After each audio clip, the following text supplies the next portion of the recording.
విజయశ్రీ గారు నమస్కారం అండి. నమస్కారం శ్రీలక్ష్మి గారు. విజయశ్రీ గారు, నవరాత్రుల్లో మొదటి అమ్మవారి అవతారం ఏమిటి?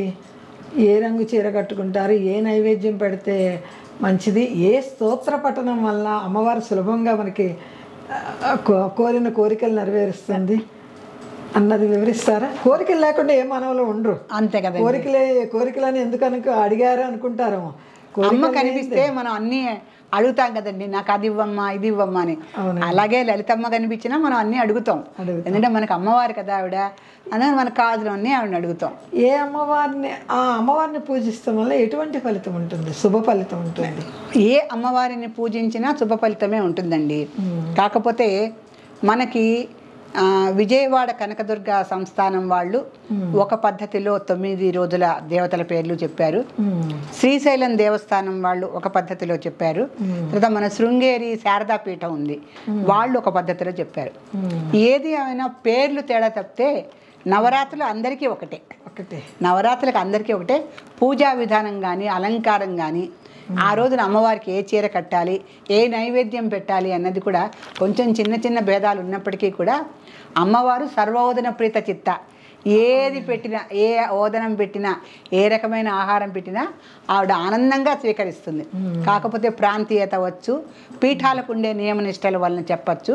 ఒక్కొక్క పీఠానికి ఒక్కొక్క రకమైన నియమాలు ఉంటాయి కనుక దాని ప్రకారం 9 రోజులు 9 అవతారాలు, 9 రకాలైనటువంటి నైవేద్యాలు అవి చెప్పచ్చు. మనము ఏ దేవత గురించి చెప్పుకున్నా, ఎవరి గురించి చెప్పుకున్నా, మనము బాలా త్రిపుర సుందరిని ముందుగా మొట్టమొదటి రోజు పూజించే విధానం మనం చెప్పుకుందాం. బాలా త్రిపుర సుందరి అంటే మనకి నామంలోనే తెలుస్తుంది. బాల అమ్మవారు చిన్నగా ఉన్నప్పటి నుంచి 10 రోజుల వరకు మనం పెంచుకుందాం ఈ 10 రోజుల్లోనూ చక్కగా. తప్పకుండా. అందుకని ముందు అమ్మవారిని బాలగా మనం ఆహ్వానిద్దాం. మనస్ఫూర్తిగా ఆవిడని బాలగా మన ఇంటికి ఆహ్వానించి, చూడండి ఆవిడ కట్టుకునే చీర కూడా పిల్లలకి బేబీ పింక్ అంటూ ఉంటాం. అమ్మ బాలా త్రిపుర సుందరికి గులాబీ రంగే ఇష్టం. లేత గులాబీ రంగు ఆవిడకి. అంటే బాలా త్రిపుర సుందరిని ఇప్పుడు పూజా విధానాల్లో కొంతమంది విగ్రహం పెట్టుకుంటారు, కొంతమంది పటం పెట్టుకుంటారు, కొంతమంది కలశం, కొంతమంది కలశం ముందర శ్రీచక్ర అర్చనకి కూడా శ్రీచక్రం పెట్టుకుంటారు. ఇలా రకరకాలుగా చేస్తారు కదా. ఇప్పుడు మనం చీరల రంగులు చెప్తున్నాం కనుక పటానికి కానీ కలశానికి కానీ చీర కట్టడానికి ఉండదు కనుక అమ్మవారిని విగ్రహ రూపంలో అలంకరించుకొని అమ్మవారిని కూర్చోబెట్టిన వాళ్ళకి గులాబీ రంగు చీర అమ్మవారికి కట్టచ్చు. అంటే బాలా త్రిపుర సుందరికి లేత గులాబీ రంగు చీరతో అలంకరించవచ్చు అవాళ.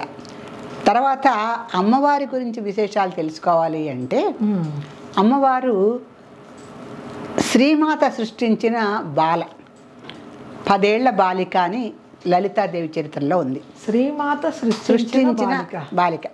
ఎందుకు ఆవిడ సృష్టించాల్సి వచ్చిందంటే, భండాసురుణ్ణి వధించే సమయంలో ఆవిడ తన కుటుంబ సభ్యులందరి సహాయాలు తీసుకుంది.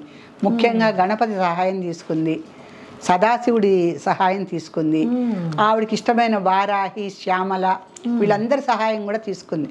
ఎందుకంటే శ్రీమాత ఆదేశానుసారం బండపుత్రుల్ని బండాసురుణ్ణి కూడా వధించడానికి ఒక్కొక్క దేవతకి ఒక్కొక్క అనుమతి ఇచ్చింది ఆవిడ. ఆ నేపథ్యంలో బాల అనే ఒక పుత్రికను కూడా సృష్టించి ఆవిడని కూడా యుద్ధానికి పంపింది. అందుకనే లలితా సహస్రనామాల్లో ఉంది కదండి.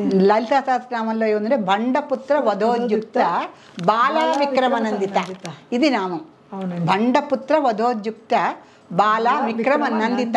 ఈ నందిత అనేది అమ్మవారికి వెళ్తుంది, ఆనందిత అన్నమాట. నందిత అంటే ఆవిడ చాలా సంతోషించిందిట. తను పంపించిన బాల యొక్క విక్రమం చూసి. అంటే దేనికి పంపించింది? బండపుత్ర వధోద్యుక్త, బండు యొక్క పుత్రులందరినీ సంహరించడానికి అమ్మవారు బాల అనే ఒక చిన్న పిల్లని పంపించింది. ఆవిడ చక్కగా వాళ్ళందరినీ కూడా వధిస్తోంది. అందుకని బండపుత్ర వధోద్యుక్త బాలా విక్రమం. ఆ బాల యొక్క శక్తి పరాక్రమం అంతా చూసింది అమ్మవారు. చూసి చాలా సంతోషించ, చక్కగా యుద్ధం చేస్తున్నావు నువ్వు చిన్నపిల్లవైనా అని చెప్పేసి. సో బాలా త్రిపుర సుందరి యొక్క చరిత్ర ఏమిటి అంటే, ఆ బండపుత్రులందరినీ వధించటానికి ఈవిడ చక్కగా బాలగా ఉన్నా చక్కగా వాళ్ళందరినీ కూడా సంహరించింది అనమాట. ఈ బాల అనే చిన్నపిల్ల చక్కగా యుద్ధం చేస్తుంటే ఇవిడ సంతోషించిందని దానికి మనకి లలితా శాస్త్రంలో ఇంకొక నామం కూడా ఉంది, బాలా లీలా వినోదిని. బాలా లీలా వినోదిని ఇది కూడా ఉంది, బాలా లీలా వినోదిని. అందుకని మామూలుగా మనం అర్థం తీసుకుంటే ఈ బాల యొక్క లీలలన్నీ చూసేసి ఆవిడ చాలా వినోదంగా, అంటే చిన్నపిల్లలు ఏదన్నా చేస్తుంటే మనకు అది వినోదంగా ఉంటుంది, ముచ్చటగా ఉంటుంది. ఆ రకంగా లలితాదేవి తాను సృష్టించిన ఆ బాలను చూసి చాలా ఆనందపడింది, చాలా వినోదంగా ఆవిడ ఆనందించింది అని చెప్పేసి ఈ 2 నామాలు తెలియజేస్తున్నాయి. ఇంకొకటి ఈవిడ నామంలో తెలుసుకోవాల్సిన విశేషాలు ఉన్నాయండి కొన్ని. బాల అంటే మనకు తెలిసిందే, చక్కగా ముగ్ధ సౌందర్యంతో బాలికగా ఉన్న తన శక్తి పరాక్రమము విక్రమము అన్నీ చూపించి బండపుత్రులందరినీ వధించటం బాలగా. ఇంకొకటి త్రిపుర సుందరి అని కూడా మనం అంటున్నాం. అవునండి, త్రిపుర సుందరి అంటే లలితా త్రిపుర సుందరి ఏమో యవ్వనవతి, ఈవిడ బాల. ఈవిడ బాల త్రిపుర సుందరి. ఈవిడ బాలలోనే ముగ్ధ సౌందర్యం ఉంది, కానీ త్రిపురాలు ఉన్నాయి ఈవిడికి. త్రిపురము అంటేనండి 3 పురాలు. మామూలుగా శివుడు సంహారం చేసిన విషయాలు త్రిపురములు 3 ఉన్నాయి. త్రిపురాసుర సంహారం అంటే శివుడే చేశాడు కదా, అది వేరు. కానీ ఇక్కడ అమ్మవారి విషయం వచ్చేసరికి అంటే శివశక్తి రూపాలు ఒకటే కదా, ఆయన త్రిపురాసుర సంహారం చేస్తే ఆ త్రిపురాల్లో ఉన్నటువంటి 3 అంశాలన్నీ ఈ అమ్మవారిలో ఉన్నాయి. త్రిపురము అంటే 3 పురాలు కదండి. శరీరం వరకు చూసుకుంటే మనకు 3 పురాలు ఉన్నాయి, స్థూల సూక్ష్మ కారణదేహాలు 3 పురాలు. అవస్థలు ఉన్నాయి మనకి, సత్వ రజస్ తమో గుణాలు 3 అవస్థలు. ఇది కాక మనకి దేవుళ్ళు ఉన్నారు, త్రిమూర్తులు, బ్రహ్మ విష్ణు శివుడు, మళ్ళీ త్రిమాతలు. ఇట్లా ఏది చూసినా 3 ఉన్నాయి మనకి. ఓం ఐం శ్రీం అమ్మవారి బీజాక్షరాలు 3. ఇట్లా త్రికములు అంటారు వీటన్నిటిని. ఇవన్నీ ఈ 3గా ఉన్న విషయాలన్నీ కూడా అంటే స్థూల సూక్ష్మ కారణదేహాలు అవ్వచ్చు, సత్వరజస్ తమో గుణాలు అవ్వచ్చు, ముల్లోకాలు అవ్వచ్చు, త్రిమూర్తులు అవ్వచ్చు, అన్నీ 3 రకాలుగా ఉన్న త్రిపురములు అంటే 3 రకాలైనటువంటి విషయాలు. అది అవస్థలు అవ్వచ్చు, దేహ శరీర పరిస్థితులు అవ్వచ్చు, ఏదైనా కూడా అవన్నిటి యొక్క సమ్మేళనమే త్రిపుర.